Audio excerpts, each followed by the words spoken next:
Jazz Club.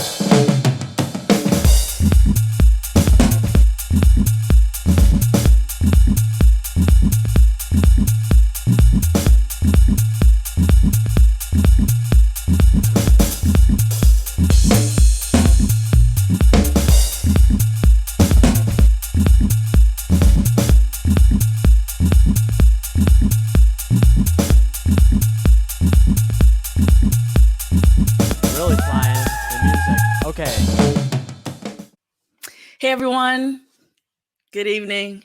It's Monday evening. I've just dropped my glasses, and so I pray I can see you all. I can see each and every one of you right now. Absolutely, nice and clear.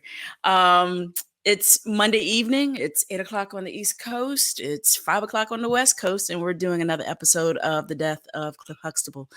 I'm just stoked about tonight's episode, primarily because it comes right on the heels of Father's Day. We hope all of you fathers out there had an amazing day celebrating with your families.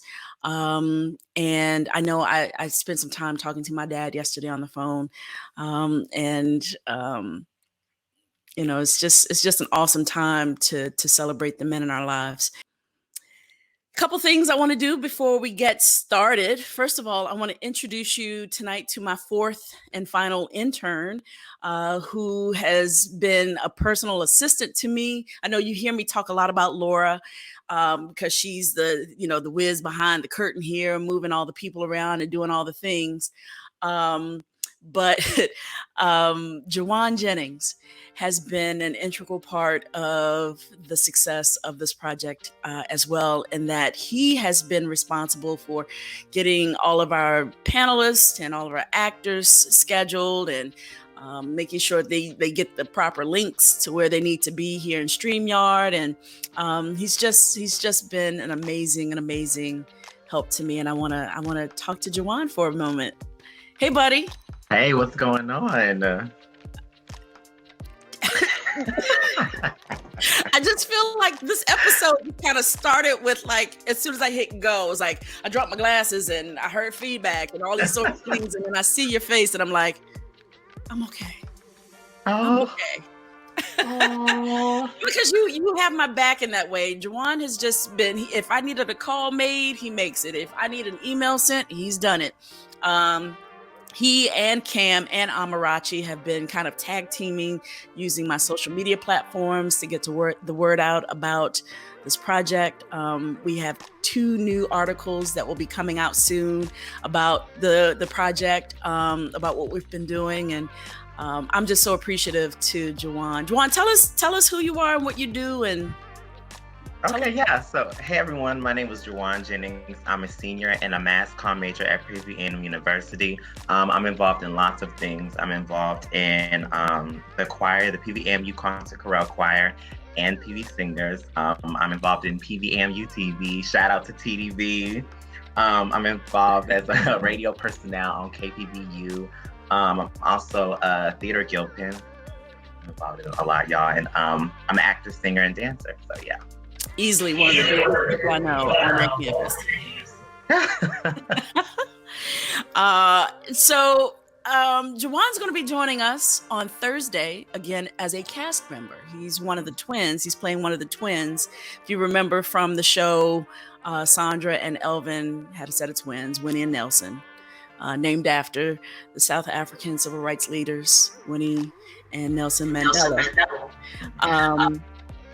And so we, of course, have a chapter dedicated to the twins, and JeJuan will be one of the 2 twins on Thursday. Hey, I'm excited. Anything you want the audience to know before we push off into the next phase of what we're doing? More so to you, I just want to thank you for just being who you are and just doing the damn thing every single time.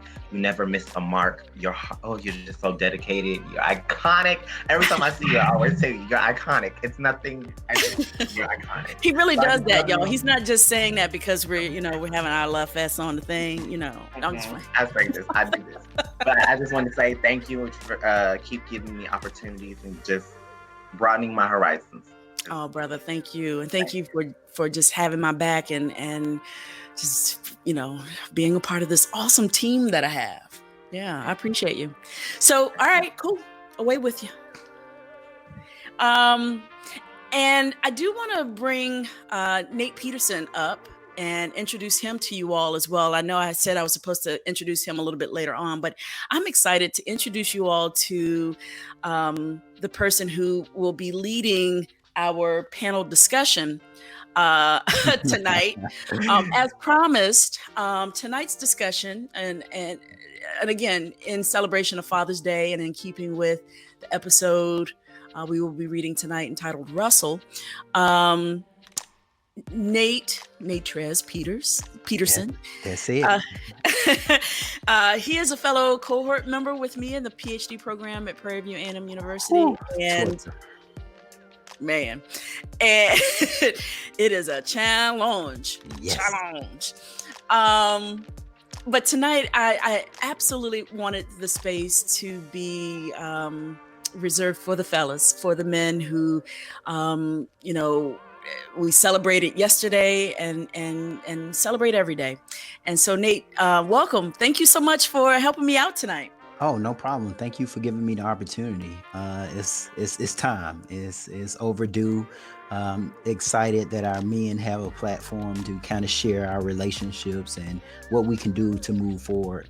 I think our country is facing two pandemics, the coronavirus, but also the pandemic on African American men.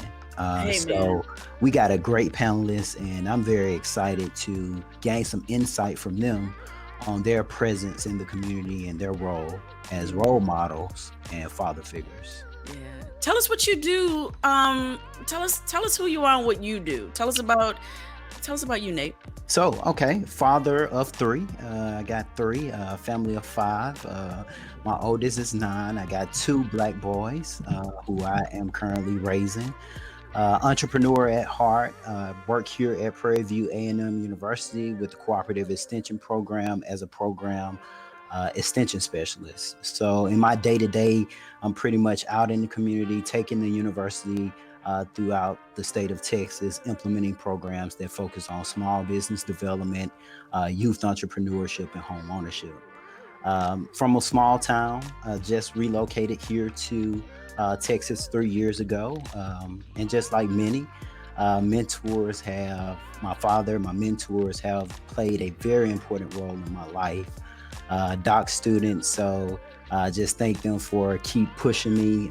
Times I want to give up. So it's so important to have those mentors in our life to keep us pushing. Yeah. Nate, we have an amazing cohort 13, the education leadership and counseling program within the Whitlow R. Green College of Education at Prairie View A&M University, Texas, United States of America, 2020 year by Lord, all the things we can say. We have such an amazing cohort and a truly dynamic program. We've just completed our first year in the PhD program as educational leaders. And Nate, tell us one thing about your experience so far that you didn't expect to gain being in this program. Oh, that's a good question. I think the sacrifice, the demand, right? The resilience that I have to apply each and every day. Like, I think it's an internal fight that I go through every day whenever you go through a PhD program. And sometimes you have these internal voices that tell you, man, this is enough. I don't want to finish. But I think the commitment to greatness, realizing that a doctoral degree is not for me, it's for my community, it's for me to embed knowledge, inspire knowledge, disseminate knowledge into the community. So one of the things I learned that going through this PhD program is this commitment is not for me. It's for my kids. It's for my, it's for that little boy, black boy out there that, looking for opportunities and looking for opportunity to advance his educational level, looking to take his his gifts, his traits, his personality to the next level. So just trying to stay resilient and just trying to keep myself. I always tell myself that my life is not my life. So realizing that, realizing really helped me push past some of those doubts and imposter syndromes that I, kind of battle each day. Man, say a thing. We just had an episode about imposter syndrome, and it's interesting you bring that up. In that, I too have this first year, I went into the program with the arrogance that what I knew was enough. I went into the first year of the program thinking I've worked in higher ed for 26 years. And I've done a few things, and I've been a few places, and I've worked with, important people. And this is a 2.5 year exercise. What was I thinking? And in great part because, and the Love Fest continues, we have such a dynamic and extraordinary collective of professors and leaders in that program who are shaping us, and then not only shaping us, but challenging us. Okay, yeah, you know that thing, but did you think about this? Or have you considered that? And then all of a sudden you go home and rip up all your books and burn it up like you just met Nina Simone because you don't even want to do this no more. And so then the exciting part becomes what happens next? What new thing will I learn, and what challenge will be in front of me? And so that's been my particular joy and challenge at the same time, is just getting out of my own way and letting the new stuff come. Well, Nate, thank you so much. Hang in there. We're going to send you back to the backstage, and we are going to get into the reading of the episode tonight. Just before I get into it, just one quick last thing. You've met quite a few. You've heard me introduce quite a few of my colleagues who are a part of the PhD program with me at Prairie View A&M University and HBCU. Every step we take is well affirmed. And the work that we're doing, as Nate said, it's not just for what we're gaining for ourselves today, but we are building towards tomorrow. And I think that's a great celebration for Father's Day, for Mother's Day, for every day, right? And so, for everyone who's participated so far, who've been a part of the cohort, who are a part of the cohort, I just want to give you an extra special thank you, because I know all of our time is taxed with all the assignments that we're doing and the writing that we're doing and the research we're doing.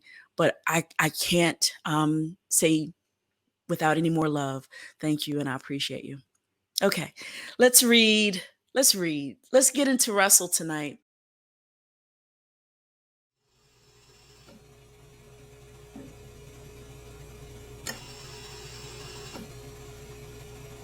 The house is quiet. The rhythmic hum of the respirator, helping Russell breathe, interrupts the stillness. The afternoon sun peeks through the bedroom window, and the curtains allow separate shafts of light illuminating the dancing dust hanging in the air.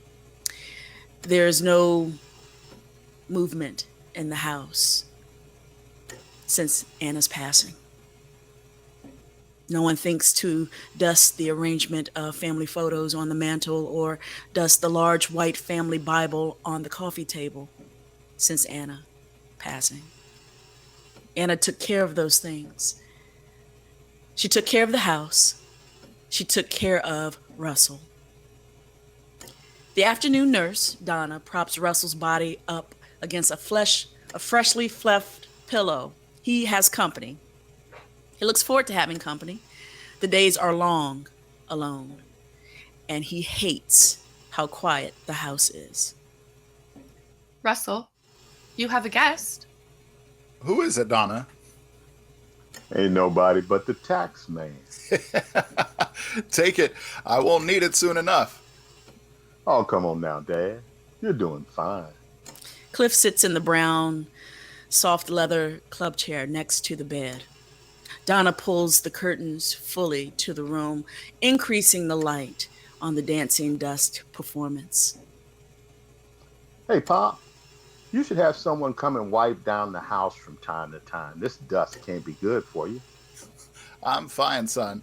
I'm not going to bother anyone with a little bit of dust. Maybe if my grandkids came to see me, dust wouldn't have time to settle. No one comes to visit me anymore. Yeah, well, we hardly see the kids anymore ourselves. They're off raising their own families and Skyping when they can. And you? And me? What about me, Pop? Where are you? I'm right here. I'm right here, Dad. He's fine. He's talking today. That's a good thing. Yeah, I'm fine, son. And I do believe I asked you a question. Pop, maybe you should rest. All I do is rest. I ask you where you are and you tell me to rest. You don't tell me to rest. I tell you to rest. How are you going to tell me when to rest? I'll rest when I feel like resting. Dad, I did not come here to fight with you. I don't want to get all worked up, and I don't want you to get all worked up. I'm not worked up or upset, Cliff. You have to be careful. You just have to be careful. So don't tell me to rest. I can't because your brother needs me to. Dad. Your brother needs me to. Dad. He's not going to. Pop. Cliff! Stop it. Stop trying to handle me. I know what I'm doing. Theo is going to be fine. Anna doesn't believe me, and I need you to stop trying to handle me. Theo is going to be fine. Is something wrong with Theo, Dr. Huxtable? No, Donna. No, my son Theo was named after my brother James. James Theodore Huxtable. He died when he was 7. And you didn't do anything to save him, Cliff. He is in a clear state of dementia. You're the big doctor. You should have saved him. Dad, stop it now. You didn't look after your brother. Dad, you need to rest. And there you go, because you know what's best. I don't know what to say right now. You're not yourself. I want to stay and sit with you, but... But you have to go? You just got here. How are you, son? How are my grandbabies? The kids are fine, Pop. Everyone's fine. Good. That's good. You talked to your brother lately? Well, have you? I don't know how to answer that, Pop. James is gone. No, he's not. He's not. I just talked to him this morning. He said, you two are going fishing today. You promised him. He said you were going to take him fishing and swimming. He's very excited, you know. Has he been talking about James, Theo, to you lately? No, I've never heard him mention anyone named James. The only Theo I know anything about is your son. I'm right here. You know, I can hear you. I can talk. I can speak for myself. Okay, good. Good. What do you want to talk about? I want to talk about...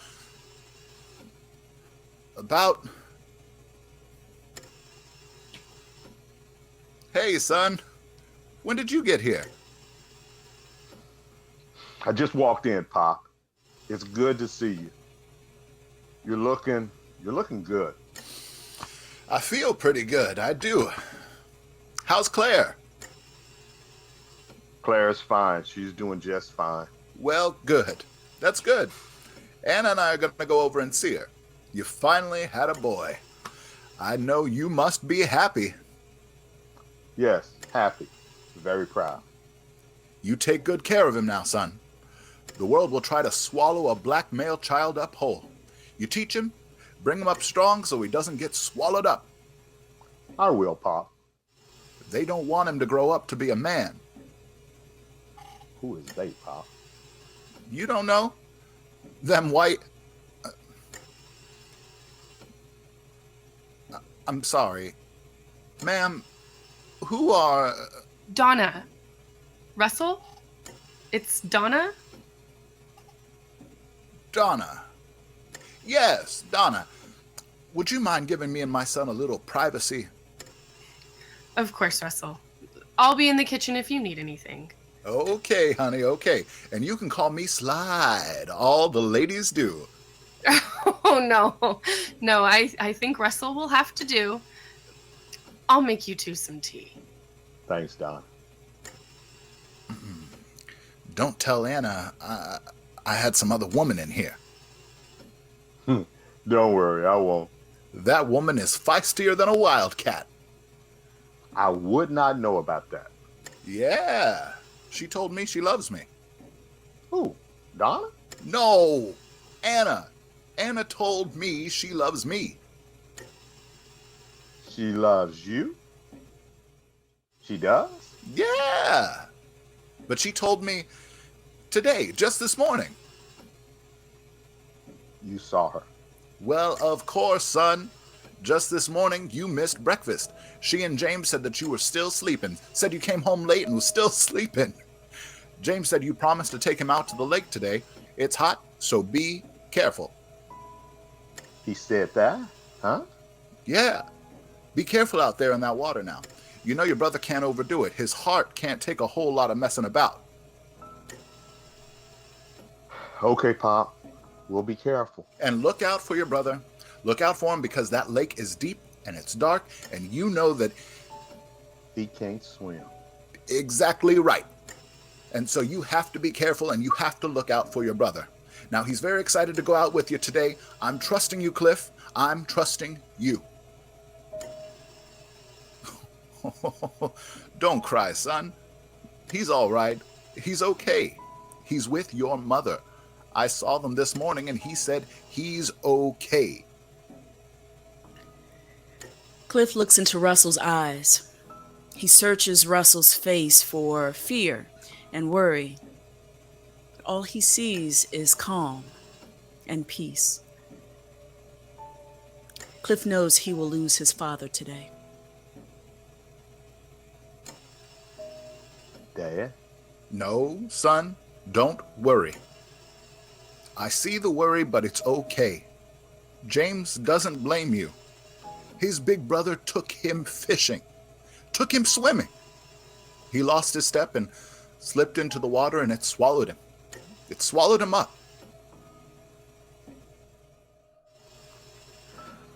I tried to get to him. I couldn't. I couldn't swim to him fast enough. He got pulled out of my reach, and I couldn't. I know, son. It's okay. But you know what? James is all right. He's okay. Is he, Pa? Is he okay? You needn't worry. He is just fine.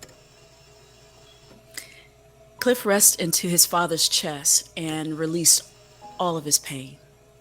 He wraps his arms around his father, clinging to the man who taught him how to be a father.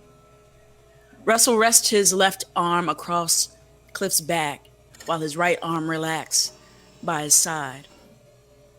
Cliff can feel the life leaving Russell as his arm is resting heavier and heavier across Cliff's back. And with his final breath, Russell leaves his life. Anna. And Cliff squeezes a little tighter and mourns the passing of the father who taught him.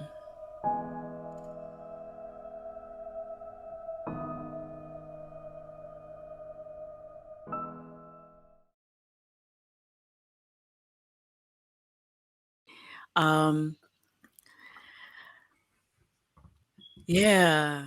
Let me have a moment with Trish because I think the fellas are going to sit and sit with Nate for a while. So let me talk to Trish one-on-one for a little bit, and then Trish and I are going to duck off so that the fellas can have the space and talk. Hey, how you doing? Hi, good. How are you? Excellent, excellent. Great job today. Thanks. Thank you for the opportunity. I was absolutely honored, and it's just so amazing to be a part of this project. So thank you very much. I appreciate it. I appreciate you doing it. I certainly do. How was Father's Day yesterday? How did your family hang out and play a bit after we finished rehearsal? After rehearsal, it was good. Actually, we didn't do a whole lot. My husband doesn't like to do a lot of things. Yeah. So I made his favorite breakfast. I made his favorite dinner. he got some Legos, and honestly, that's what we did. We played Legos all day and watched Star Wars. That's a good day. That's a good day. Do y'all still have it so that the lights change to the music and the sound of the movie? The Hue light system. Jeff and Trish have an amazing light system in their house where when they're watching a movie, all the lights change colors and bounce around to like what you see on the TV. It's pretty awesome. It's really cool. That's all him. That's his thing. He loves it, and I'm just along for the ride for it. I can dig it. Before we push off, every episode, I ask all of our guests, who is your favorite Huxtable and which one were you most like? And because you and I will not be participating in the panel in a few minutes, and I don't have another opportunity to talk to you, I'd like to know who's your favorite Huxtable and which one, if different, were you most like? Wow. I've been thinking about this question, and it kind of always comes back to Claire. I love her. I think she was amazing. As a kid, I always thought, wow, what a great mom. Now I'm a mom. I'm like, wow, she really was a great mom. Even past that, just as a woman and just kind of developing into what my truth is and seeing how amazingly and honorably she lived hers, she's just a great person that I kind of always really admired and always really fell back on. There's this one scene when she's bringing coffee out to Dr. Huxtable, and one of the daughter's boyfriends, I think it was Kelvin, is like, ooh, yeah, bring the tea. And she's like, no, hold on a minute. And she lays into him and goes on to this whole explanation of how she's bringing her husband tea because he brought her, coffee because he brought her coffee, and that marriage is a give and take. And when one person can't pick it up, that's what the other person does. And you just switch roles, and it's about making sure that you both get to the finish line because you're a team. And that really hit with me. And I was like, wow, yeah, I want that. That's awesome. Yeah. And so, yeah, I've really kind of always admired her. But who do I think I'm most like? Ooh, I'd probably say Denise. Yeah. Just outside of the box of what the family wants, what they expect, what they demand. Sure.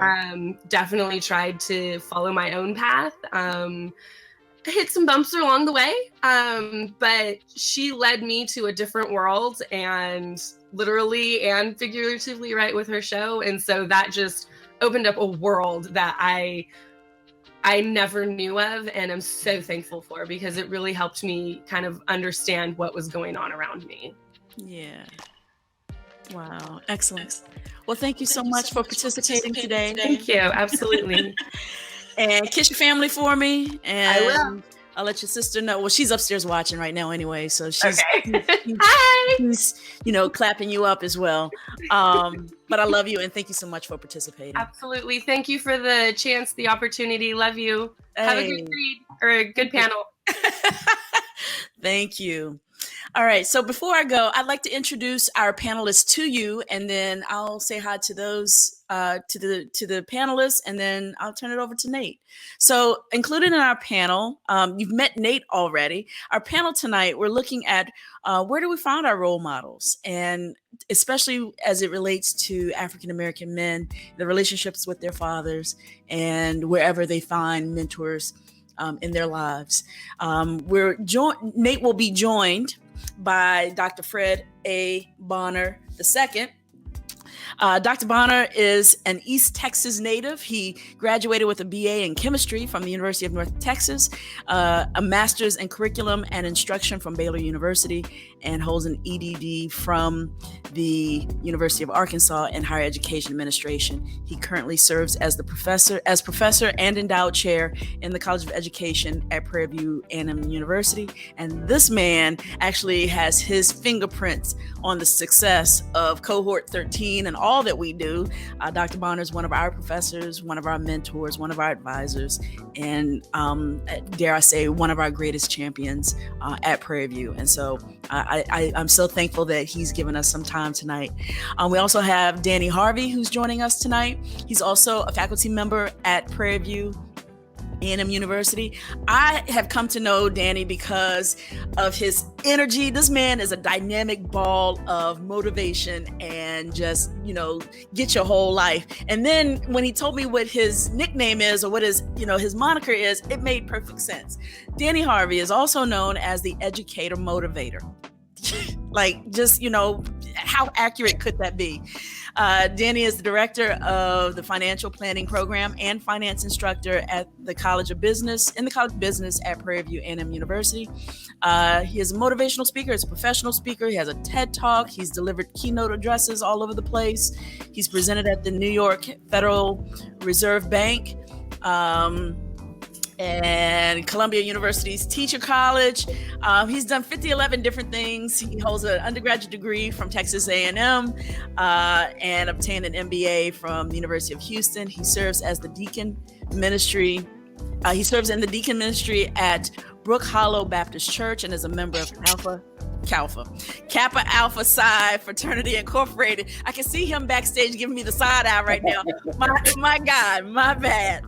You know what? And Nate's probably going to come back and fix that for us also, since he's also a Kappa. And I know you guys will have all that to celebrate. We also have Derek Shaun back with us again today. Derek is a phenomenal actor. He's a panelist tonight. I still have the thing where it says he was Martin. Well, if you missed it last week, he portrayed the role of Martin during the Olivia chapter. But tonight he is back as a panelist. He's a Tennessee native. Go Titans. Derek Shaun has worked in film, television, print. I've had the great experience of directing him in a couple projects, and I'm just so happy to have him back tonight. And then we have Clay and Darryl joining the panel as well this evening. So what I would love to do is have our panelists come forward and just let me put eyes on all of you and say thank you so much for participating. StreamYard only allows 6 people at a time on the screen, so as soon as Laura takes me out, she's going to bring Darryl in, and that will be our panel for this evening. Nate, thank you again for leading this talk. And with that, I'll turn it over to Nate. Thank you, TDB. Thank you for passing the baton. Before we dive in, I just want to say, how you doing, gentlemen? How are you? How's everybody? Doing good. Doing well. Very good. Well, happy Father's Day. I hope you guys had a great Father's Day. If you're not a father, I just want to thank you guys for stepping in as designated drivers to impact the lives in the community and our African American men. So we want to kind of dive into chapter 8.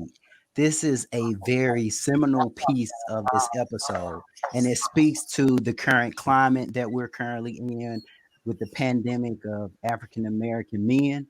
So I want to kind of open the floor up, and I want to ask you guys, over the course of your life, looking back on your life experiences, your trajectory, how has mentorship played an important role in your life? And how do you find mentors? And, how can we tell people that, Black men, we matter?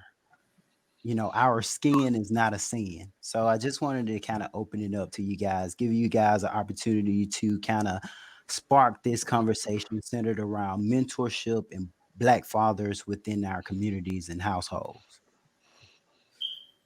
So, I mean, no certain order. So anybody can kind of take the course and take the lead.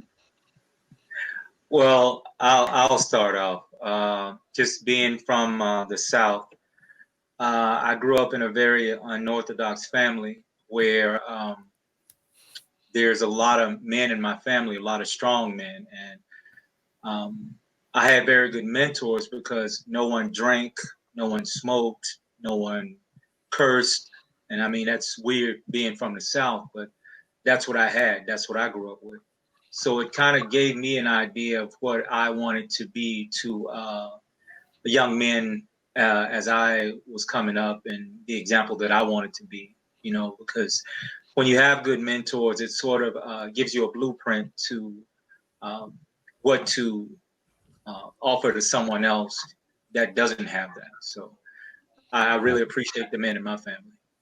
Thank you, Derek. Anybody else would like to share? Well, I guess I'll speak. I grew up as well in the South, and mentoring was extremely important to my success. However, we want to define success. Um, but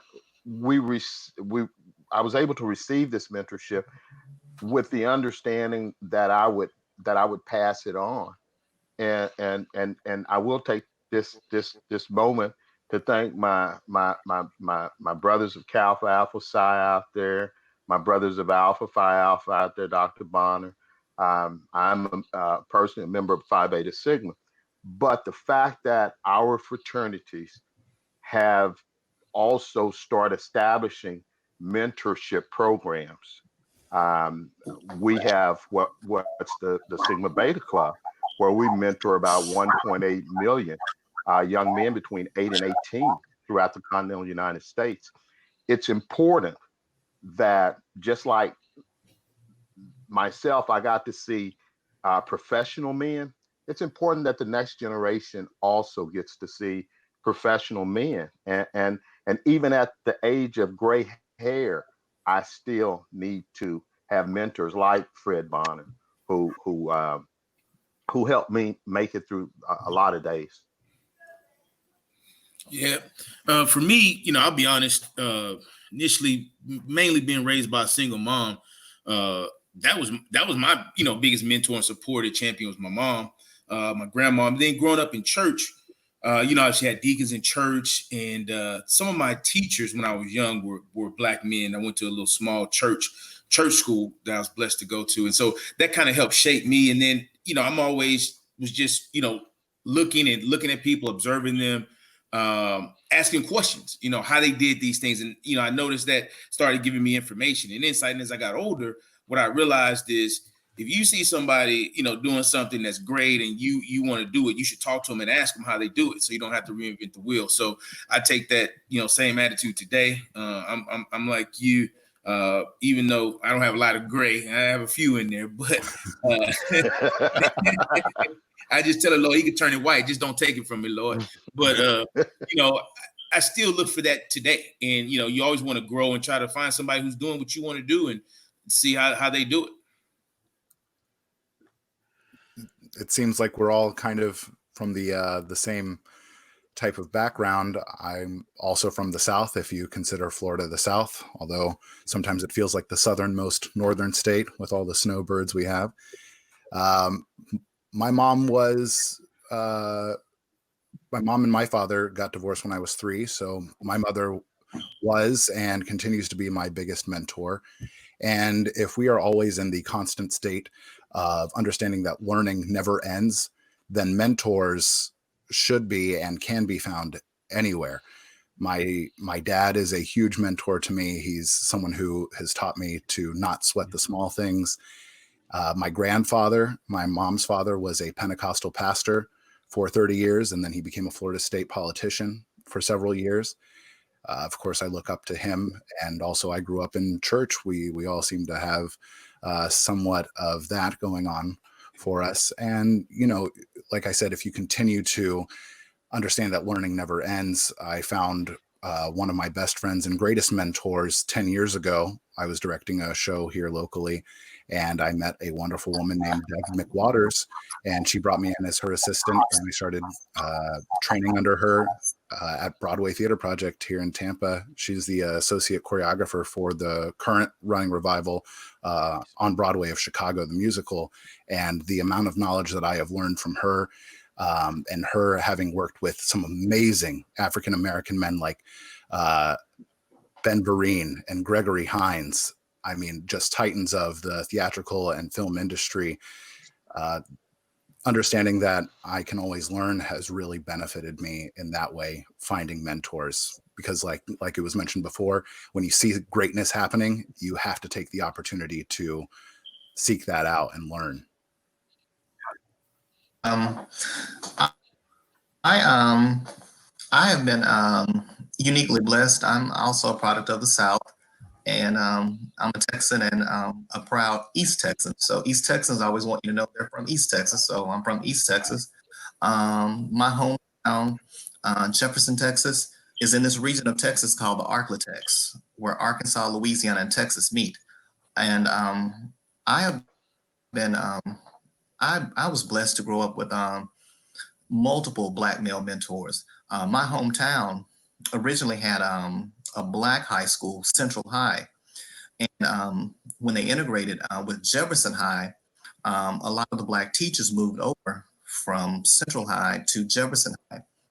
And I was blessed to have multiple Black male teachers. You know, when I see folks posting things asking, you know, did you ever have a Black male teacher? When was your first Black male teacher? And most people, it's very, very rare. It's like, oh, I never had one. I had one, I had two. I had no less than 12 to 15 Black teachers across my P12 experience. And not just Black males in those roles that we typically think of Black males, the coach or the history teacher or some of the social science areas. I had Black teachers who were math teachers, who were science teachers, who had a whole range.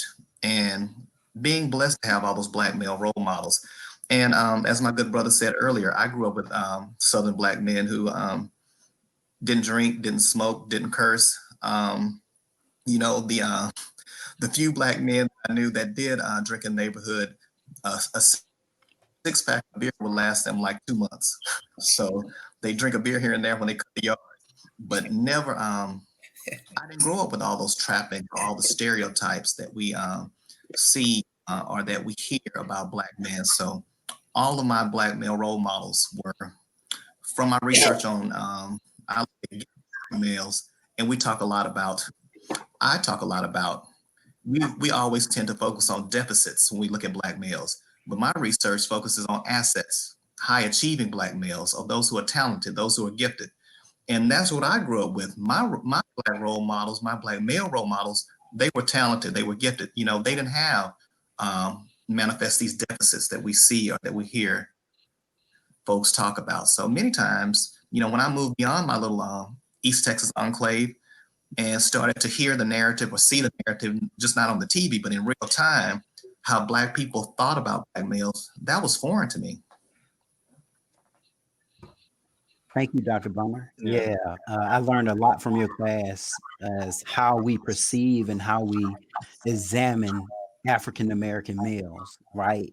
From, you know, the rappers to, you know, the artists or to the people who may do illegal activities. We realize that we all have, we all gifted in some fashion, some form or fashion. So I kind of want to shift the focus now. I want to kind of let us kind of resonate and think about this episode. And I really want to kind of talk to you, Clay and Darryl, about the core relationship between a father and their son.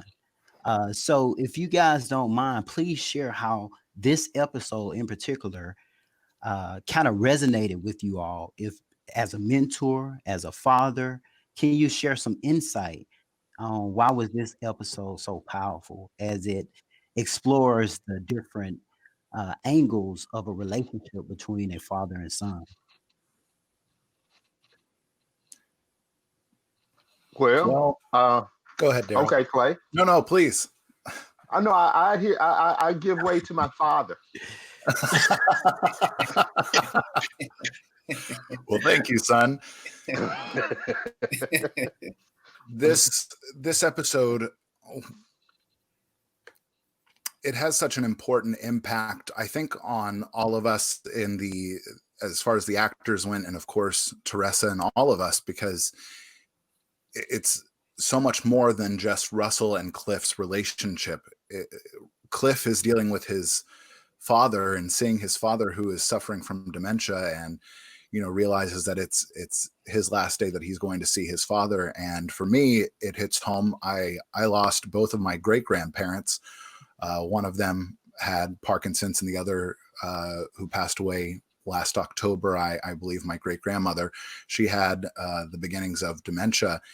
And when Terésa told me that I was going to be taking on the role of Russell, and remembering back from reading the book when it originally came out, I knew how hard it was going to hit for me and how hard it was going to hit for others. But this relationship is very special. And as I was telling Terésa and my fellow castmates the other day, most of us grew up with this incredible show. For many of us, even though I was born in '89, I'm 31 years old, so I watched most of the Cosby Show in syndication. But for a lot of us, Cliff and Claire Huxtable were the parents of America, and Russell and Anna were our grandparents. And you can just see how electric their relationship is, Cliff and Russell's, the way that they would play together, Bill Cosby and Earl Hyman.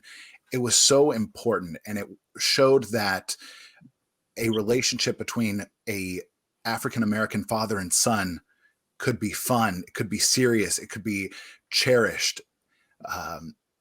And again, going back to Cliff is always learning from Russell, and Russell's always learning from Cliff.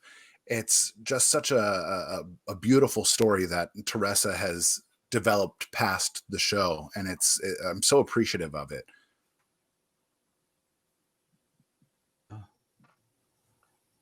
Darryl, what about you? Could you talk? Sorry, I'm getting some feedback.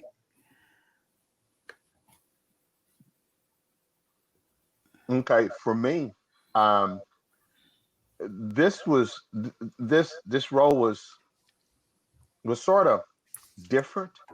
I did not lose my father or my grandfather to or my mentor, the former governor, Mark White, to an illness. They all died of old age. My dad tragically died in an automobile accident.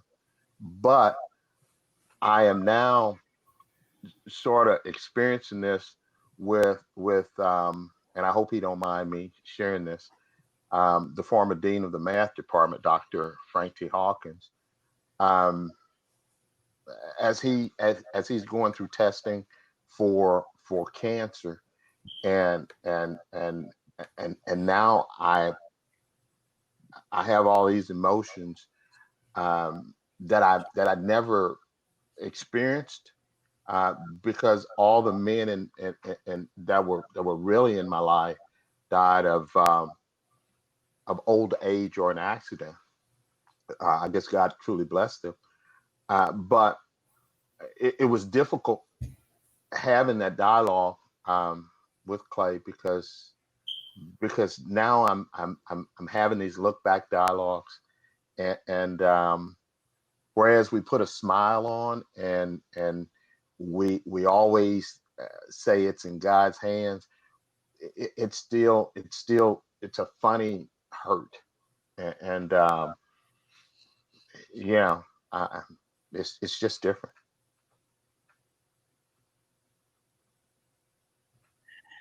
Danny, I want to kind of pick your brains for a minute, because I read a lot about you, and of course, we share a bond that's very special, Kappa Alpha Psi.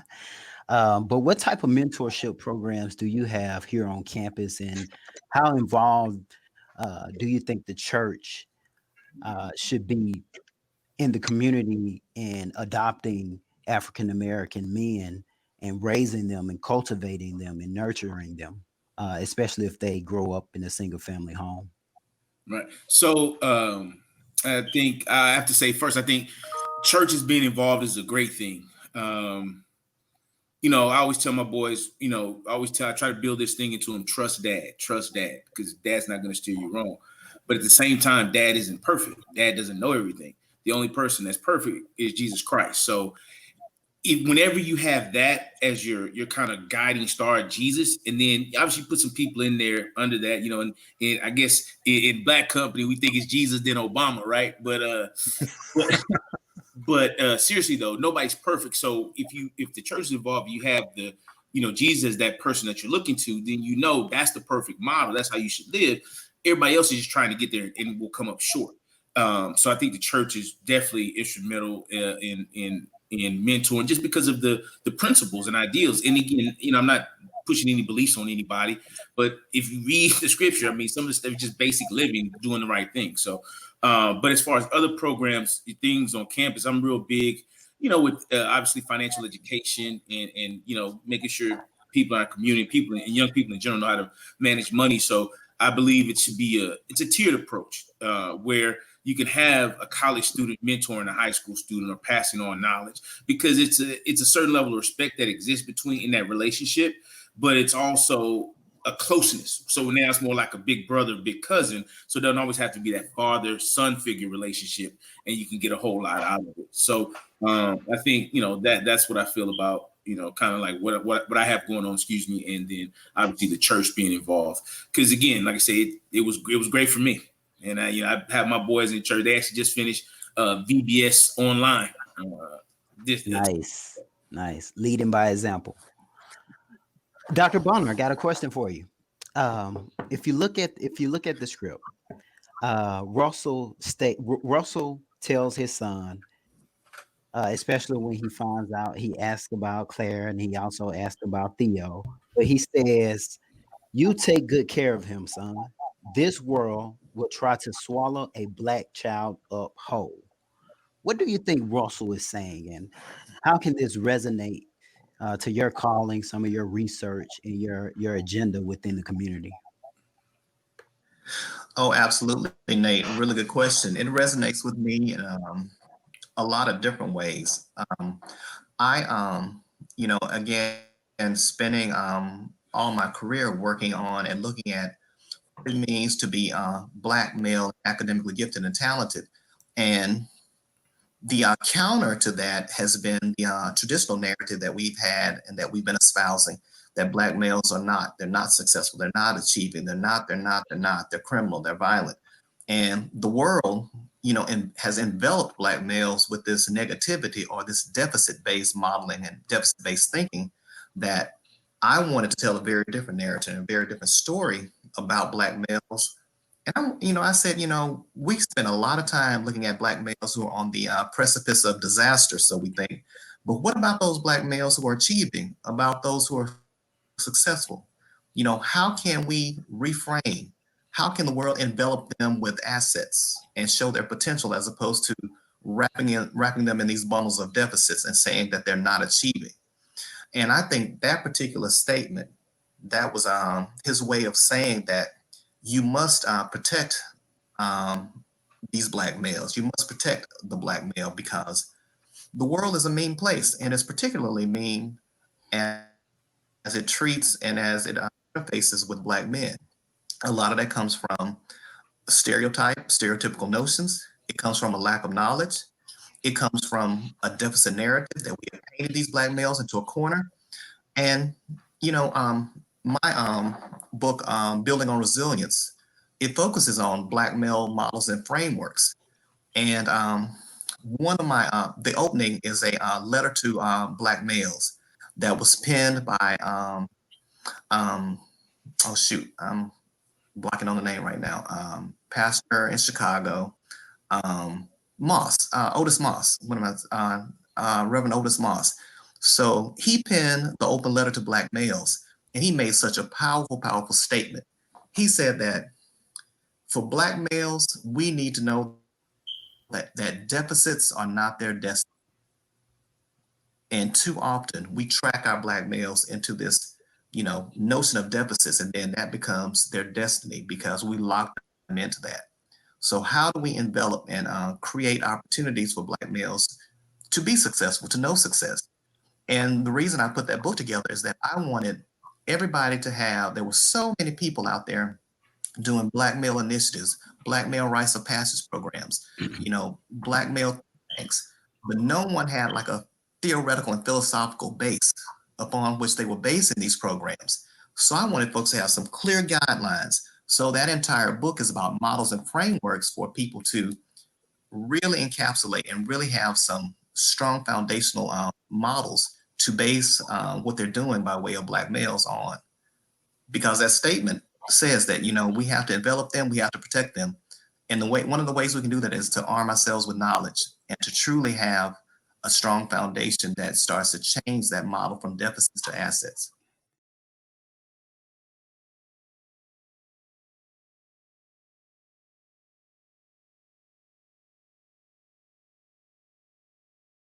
Okay, Darryl. You're welcome. I think we got representation from 3 great fraternities here, and I had a question just came in. So, especially going through this COVID-19 situation, I know I faced a lot of anxiety, just a lot of different challenges. So, if you guys can speak from the fraternity's perspective, how are our fraternities organizing, especially around COVID-19, to keep our youth active? Darryl, you mentioned a mentorship program. So, how do you keep these programs rolling in this day and age, in this state, in this pandemic, in COVID-19, and like I say, this pandemic on the lives of African American men? What are these organizations doing to reach back and connect to these young men going through COVID-19?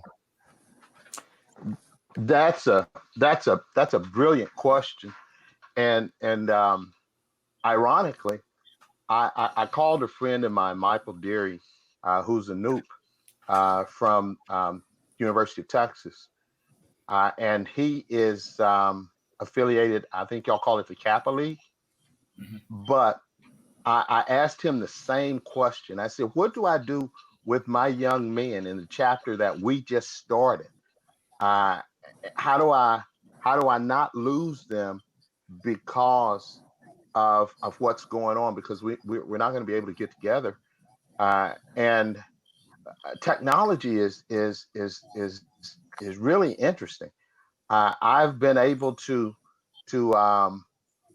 with our Sigma Beta Club, I've been able to have web conversations with Emmett Smith, with Jerry Rice, some amazing people that will keep their interest, and it allows us to still communicate with the next generation and do just what Dr. Bonner's talking about. Talk about building on brilliance. Talk about how to half the glass is half full instead of half empty, and how to be number one, a good person, and then a great man, and on top of that, an exceptional Black man. So we have been using technology to father the things we do. It does not by any means make up for the field trips that we've been missing. But we have lemons and we've been making lemonade. Nice. Yeah, if I may jump in on that, I know technology is the way to go. I actually had the pleasure of engaging some youth on the Ag Business Scholars program that they have every year. And obviously, they're usually at Prairie View, but they're doing it virtual this year. And they even organized a virtual field trip for them with the USDA company or something of that nature. But again, it's leveraging technology and getting the message. Obviously, you have to stay at them because they're on Zoom and at home. But the opportunity is still there to engage them and try to have that impact. Right. Thank you, Danny. Gentlemen, we are coming to a close, but I thank you. This was very insightful. Thank you guys for sharing your experiences, your knowledge. Thank you for addressing the relationship and the values and the importance of mentors in our community. As we close, I have one last question for you. Would you guys please share who is your favorite Huxtable? And if different, which one are you most like? I'll go first on this one. So I got to be a little extra. I first got to give a shout out to Felicia Richard Claire, because she's from the Trey, Third Ward, Texas, where I'm from. So I got to give her a shout out just on the strength of that. Okay. But my favorite Huxtable would be Cliff. I think just his funniness. He, good dad, good principles. I use some of the stuff still. But then I would say kind of most like would be probably, I guess, one of the friends, right? Like a cockroach or something. And I say that only because I was one of those kids where I was at a house, a friend had that kind of, 2-parent home structure. And so I was kind of, on the periphery, soaking up stuff from seeing that. And so that's why I would say I would be most like one of the friends who would come over or something like that. Dr. Bonner. Oh, that's a hard one. I actually thought about this one for quite some time. And shoot. And before I answer, I just want to give a shout out and a thank you to TDV. Terésa is absolutely amazing. It makes it easy being a professor when you have such brilliant students like Terésa, like you, Nate, like some cohort 13 members that I see out there, Felicia. I mean, all of y'all are just amazing, and it makes my job so much easier. This sounds strange, and I really have thought about it a lot, and I keep coming back to the same Huxtable. So I would say that my favorite was probably Theo, but I think that I'm most like Vanessa. It's odd. It's something that was like slightly off center with Vanessa. It's kind of like in some ways she was awkward. She was kind of beating and doing things at beating to her own drum, and I don't know. That's how I kind of see myself. I see myself in a lot of ways as a nutty professor who is very absent-minded. Yeah, I think that I think I do good work. I think I am a pretty sharp guy and do some things, but there's a piece of me that is slightly off center, and I take pride in that. I enjoy that. It's funny. A lot of my friends on Facebook, they have I know y'all have seen this where they like just post a picture, no words, anything, post a picture of a vacation site or something. So I posted a picture and then I had like some words down there. So one of my cousins was like, did you not see where we said that you're not supposed to say anything? And she's like, you didn't follow the rules. And I'm like, rules? Y'all know how I am. I don't follow any rules. If there's an A and a B, I always find a C. There's always another way to do it. And I just saw Vanessa's that not fitting into any mold. She was kind of like an iconoclast doing her own thing.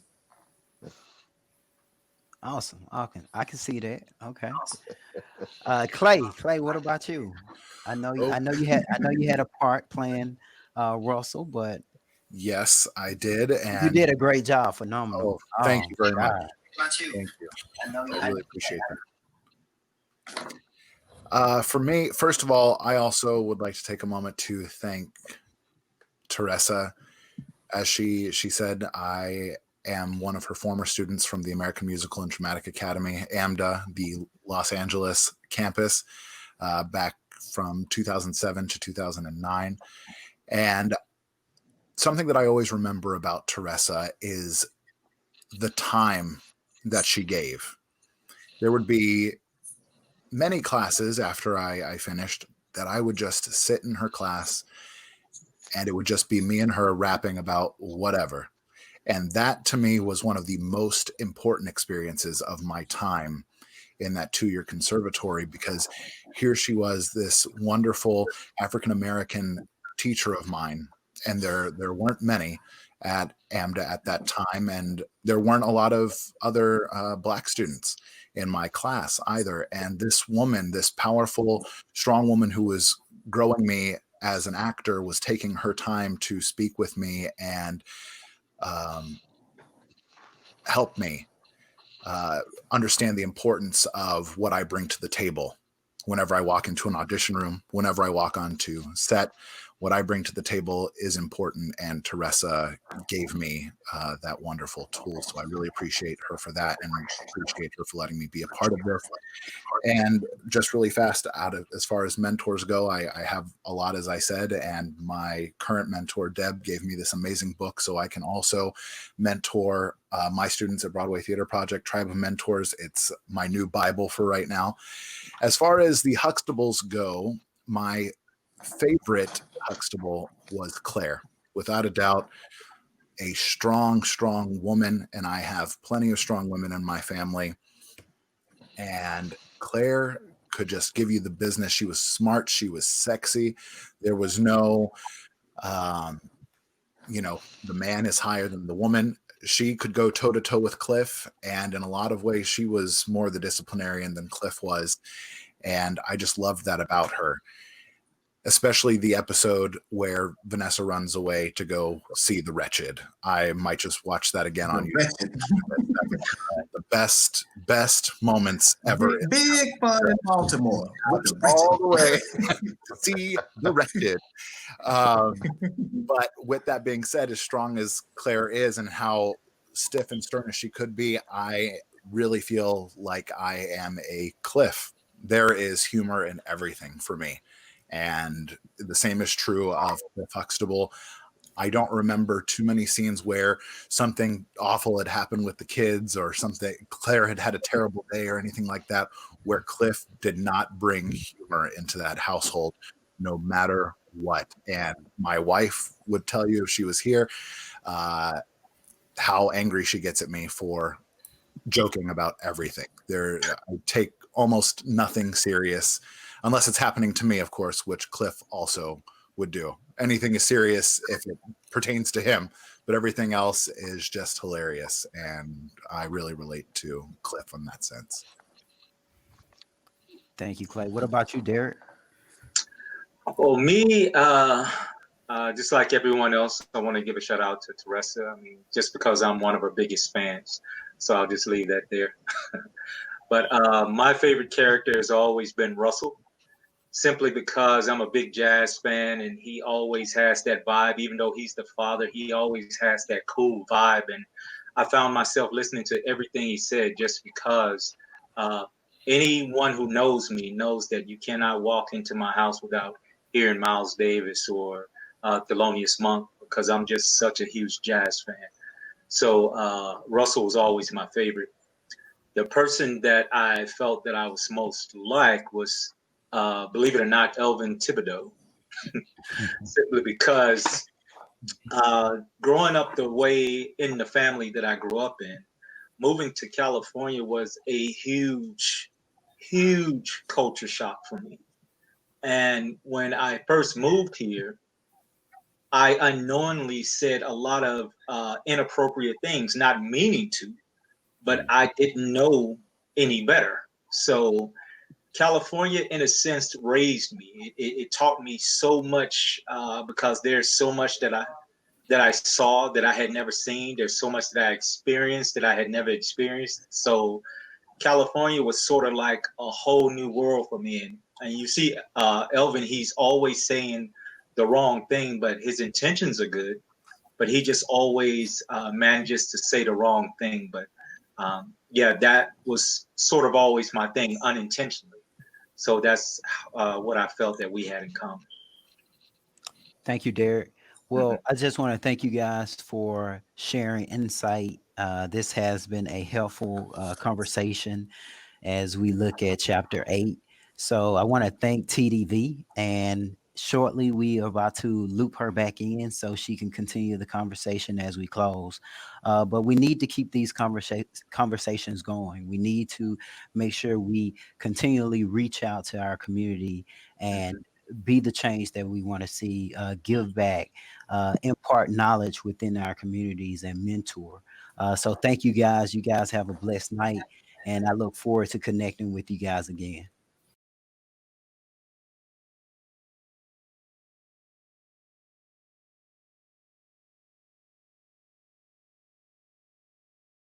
Hey, thank you. Thank you for this opportunity. This was good. This was a much needed conversation.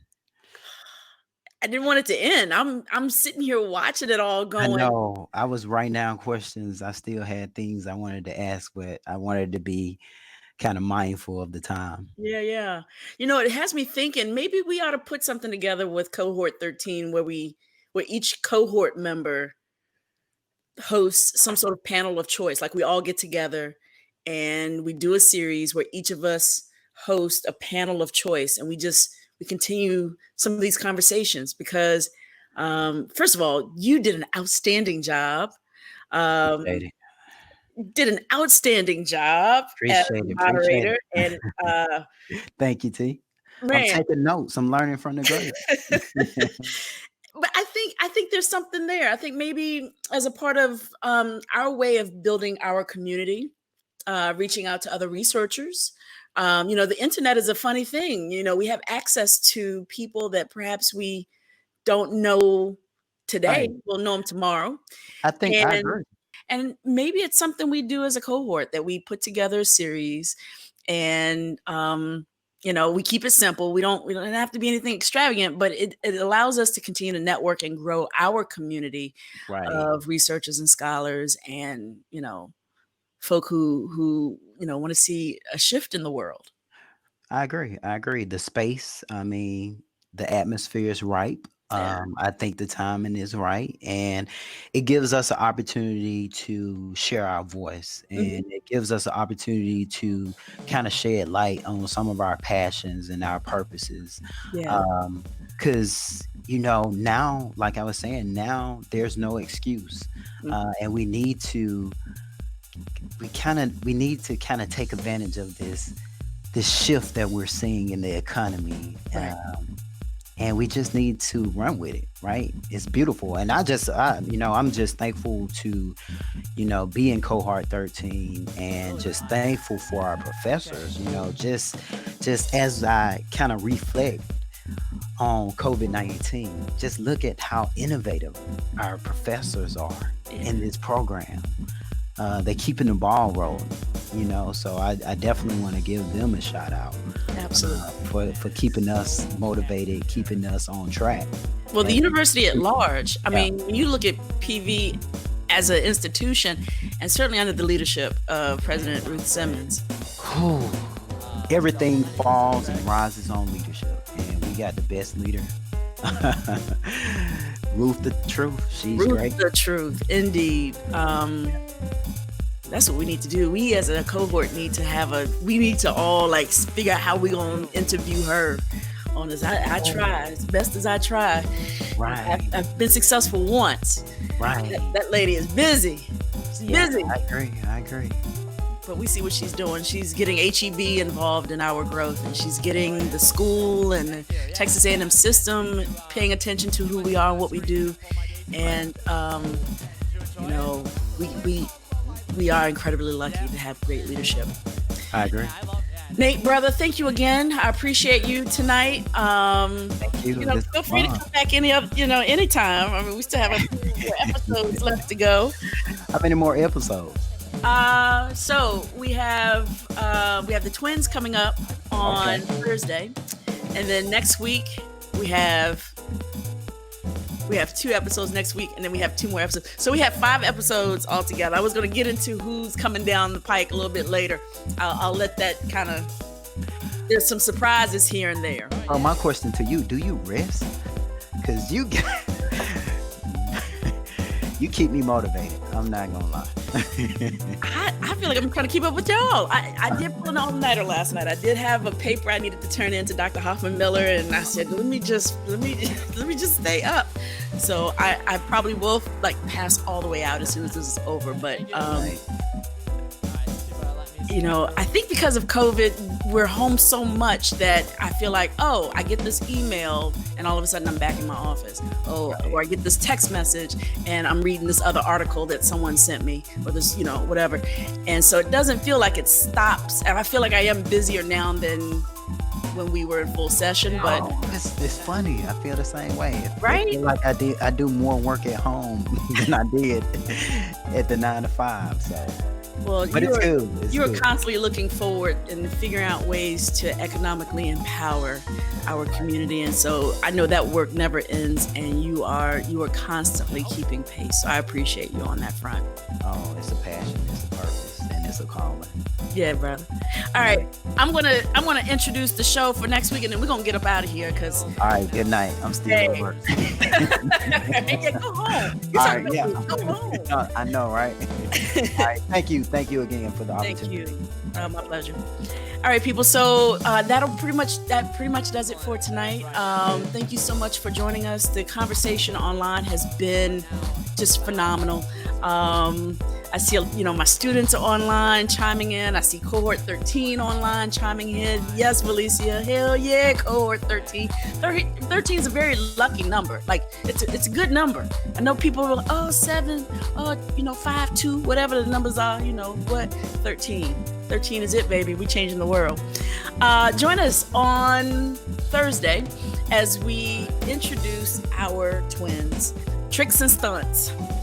Splits and donkey kicks.